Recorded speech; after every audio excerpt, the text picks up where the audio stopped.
Hello everyone, class 12th chemistry का एक important question करेंगे। तो क्वेश्चन में कह रहा है कि किसी अभिक्रिया के वेग पर ताप का क्या प्रभाव होता है। एक प्रथम कोटि की अभिक्रिया 10 मिनट में 20% पूर्ण होती है। अभिक्रिया के 80% पूर्ण होने में लगने वाले समय की गणना कीजिए। हमें log 2 और log 8 का मान दिया हुआ है। तो किसी भी अभिक्रिया के वेग पर जब ताप बढ़ाई जाती है तो अभिक्रिया के वेग जो है बढ़ जाती है। तो हमें यहाँ से न्यूमेरिकल वाला जो पार्ट है उसे हम देखते हैं। तो क्वेश्चन में पहले जो दिया है उसे लिख लेते हैं। तो सबसे पहले हम प्रथम कोटि की अभिक्रिया का फॉर्मूला लिख लेते हैं। तो इसका फॉर्मूला होता है T इज इक्वल 2.303 अपान के लॉग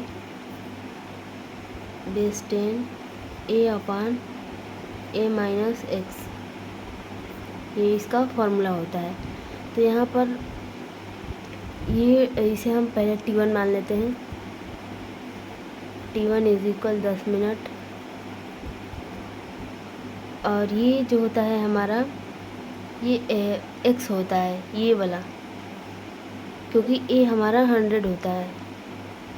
किसी भी अभिक्रिया के लिए a जो 100 होता है। तो यहाँ से x1 मान लेते हैं, इसे x1 इज इक्वल 20%। और यहाँ से दूसरी बार में हमें 80% पूर्ण होने में कहा है, तो इसे हम x2 मान लेते हैं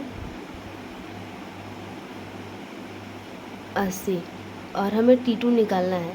80% पूर्ण होने में समय की गणना करना है, तो मैंने हम T2 मान लेते हैं। T2 हमें निकालना है, ठीक है।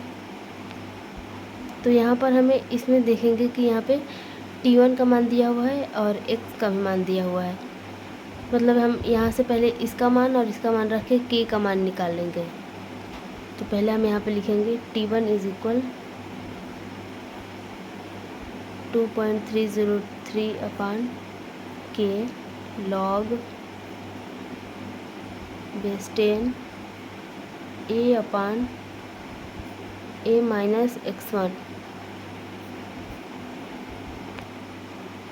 यहाँ पे हम मान रख देते हैं।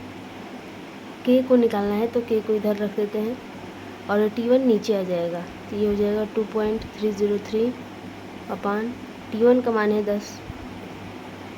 उसके बाद लॉग 10 a का मान है 100, तो ये हो जाएगा 100 अपान ये a माइनस x1 हो जाएगा। यहाँ से a 100 है और x1 20 है, तो यहाँ पे हो जाएगा 80।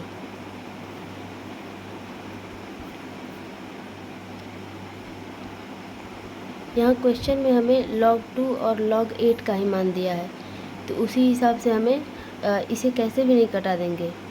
ये मान देखते हुए हम कटाएंगे। तो यहाँ से हम 0 कटा देते हैं ताकि 8 का मान हमें ये रखने के लिए मिल जाए।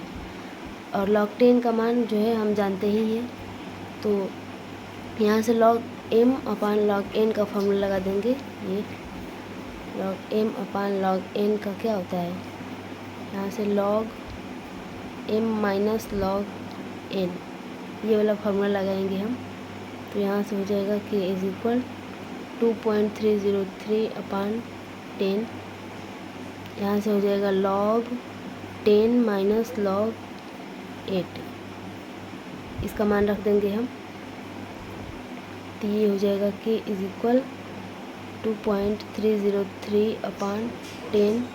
log 10 का मान 1 होता है, तो 1 माइनस, और ये 8 का मान हमें क्वेश्चन में दिया हुआ है, यहाँ से ले लेंगे 0.9031, ये हो जाएगा।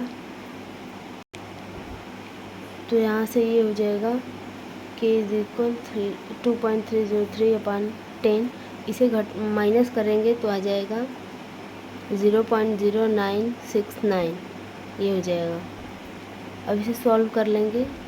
तो ये सॉल्व करेंगे तो लगभग आएगा 0.0223, ये आ जाएगा। उसके बाद हम अब T2 के लिए निकालेंगे, क्योंकि हमें T2 ही निकालना है। तो T2 इज इक्वल हो जाएगा 2.303 अपान के log base 10 A upon a minus x2 हो जाएगा। अब यहाँ पे अब इन सब की वैल्यू रख देंगे। अब k का भी मान आ गया है तो आसानी से अब हम निकाल सकते हैं। ये हो जाएगा 2.303 अपान k का मान रख देंगे हम यहाँ से 0.20223। ये हो जाएगा लॉग a का मान है 100,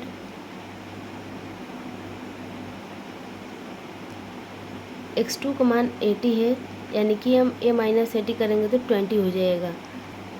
तो यहाँ पर 100 माइनस 80 कर देते हैं तो ये हो जाएगा 2.303 अपान 0.0223। ये हो जाएगा लॉग 100 अपान 20। अब यहाँ से इस जीरो को कटा देंगे और फिर वही वाला फार्मूला यूज करेंगे। तो यहाँ पे हो जाएगा 2.303 अपान 0.0223। ये हो जाएगा और ये लॉग 10 माइनस लॉग 2। उसके बाद इसका मान रख देंगे तो ये हो जाएगा